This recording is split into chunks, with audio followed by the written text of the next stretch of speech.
Assalamualaikum warahmatullahi wabarakatuh. Jumpa kembali di video berikut ini, kelanjutan dari video sebelumnya, yaitu reaksi terang siklik dan non siklik. Sekarang kita lanjutkan reaksi yang berikutnya dari fotosintesis, namanya reaksi gelap. Nama lain reaksi gelap itu adalah siklus Calvin, ya, namanya siklus Calvin, yang dalam prosesnya bukan berarti terjadinya di malam hari, tetapi dinamakan reaksi gelap karena di bahan-bahannya itu tidak menggunakan energi matahari. Lalu menggunakan apa saja? Menggunakan 4 bahan. Yang pertama adalah ATP, yang kalau kita ingat ini kemarin berasal dari reaksi terang. Kemudian N-nya adalah NADPH2. Selanjutnya ada CO2, kemudian ada RUBP. Jadi ada 4 bahan yang digunakan dalam reaksi gelap RUBP, kepanjangan dari ribulosa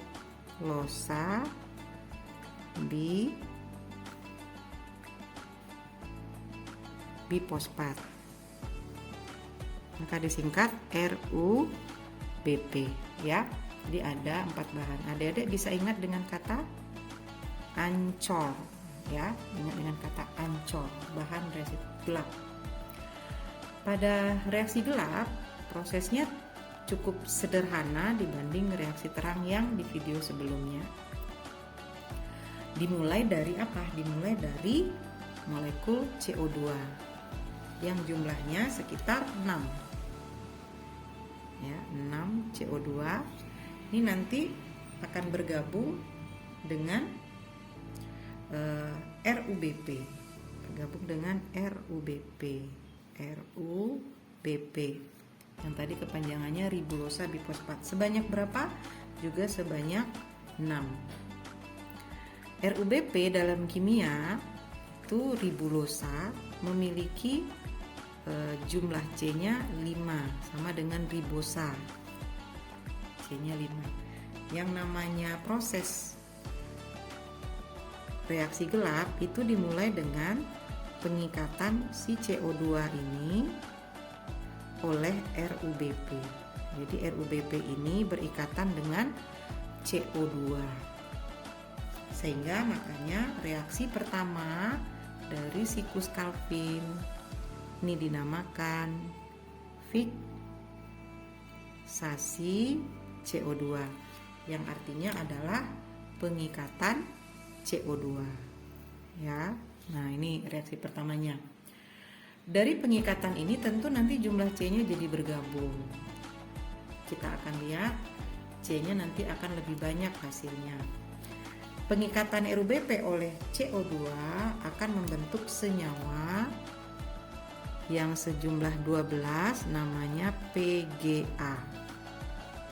Jumlah C-nya kita lihat 5 kali 6 30, ya. Ditambah 6 36. Maka di sini jumlah C-nya adalah 3. 12 kali 3 36, ya. Jadi itu kelihatan bahwa ini adalah penggabungan atau pengikatan. 6 kali 5 30 ditambah 6. 12 kali 3 36. Pas, ya. Mungkin ada yang bertanya-tanya nih, PGA itu apa? PGA itu kepanjangan dari fosfo, G-nya gliserat, A-nya acid. Fosfogliserat acid. Nanti ada beberapa buku yang membuat istilahnya jadi APG, sama aja, jadi diganti A-nya asam, ya. Selanjutnya PGA ini akan mendapat sumbangan energi dari senyawa ATP bersama fosfat juga. Jadi maksudnya di sini ATP, fosfatnya lepas plus dengan energinya diambil oleh PGA. Jadi suka digambarkan ini tanda masuk gini, terus jadinya keluar. Kenapa? Karena cuma diambil fosfatnya aja, sehingga jadi ADP lah dia. 3 fosfat, fosfatnya dikurang 1 tentu jadi 2 fosfat. Berarti ini PGA nambah fosfat ya, nambah energi juga. Kemudian NADP, ini tadi bahannya ya, NADPH2 ini juga sama, masuk lalu memberikan H pada PGA, sehingga dia jadinya tidak punya H lagi, namanya NADP saja. Sehingga tentu saja nanti PGA ini akan berubah, nggak mungkin namanya masih PGA. Berubah jadi apa?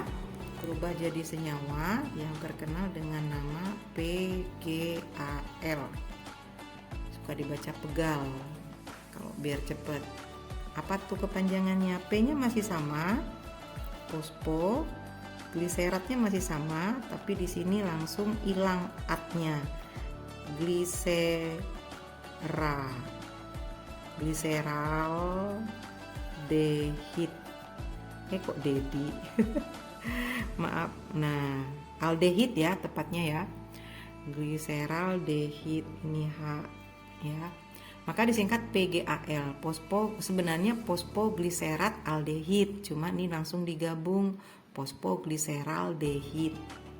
Fosfogliseraldehid. Yang juga ditulis biasanya dengan singkatan ALPG, aldehid fosfogliserat.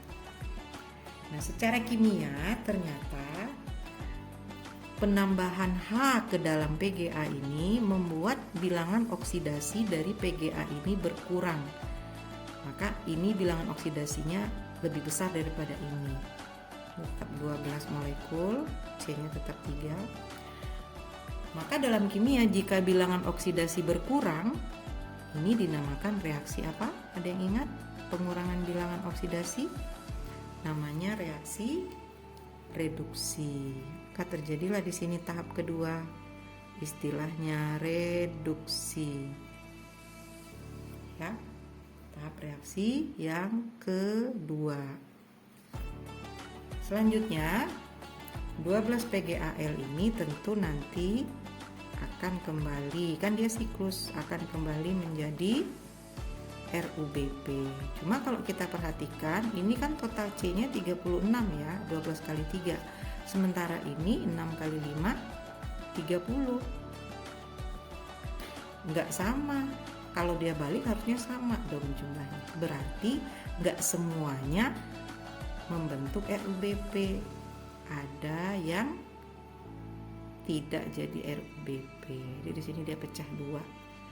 Berapa kira-kira yang membentuk RUBP? Kita bikin dia harus 30. Sementara ini 3C, maka supaya dia 30, kesimpulannya yang ke atas ini ada sekitar 10 PGAL, ya kan? 10 kali 3 30, pas langsung.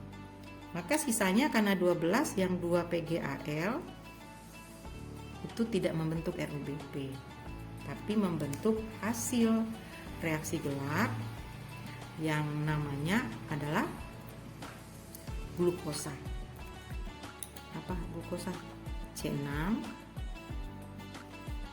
H12O6. Ini kan pas ya, 3C 3 kali 2 6, maka terbentuk C6. Inilah hasil reaksi gelap paling akhir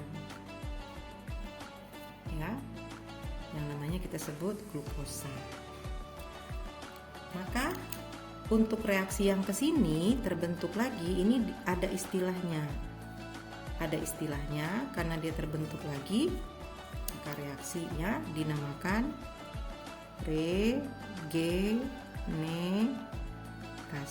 Jadi kesimpulannya siklus Calvin ada 3 macam tahap: fiksasi CO2, reduksi, regenerasi. Fiksasi CO2 artinya pengikatan CO2 oleh RUBP sehingga terbentuk ini. Reduksi adalah pengurangan bilangan oksidasi dari PGA menjadi PGAL atas bantuan dari NADPH2 dan ATP sebagai tambahan energinya. Lalu 12 ALPG atau PGAL di sini pecah 2, 10-nya menjadi RUBP, 2-nya menjadi glukosa.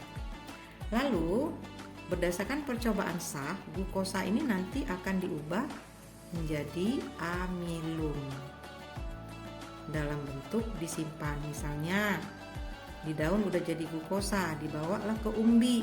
Di umbi disimpan menjadi bentuk amilum. Ini percobaannya sah dan terbukti, ya. Oke, itu saja reaksi gelap. Mudah-mudahan adik jadi lebih paham.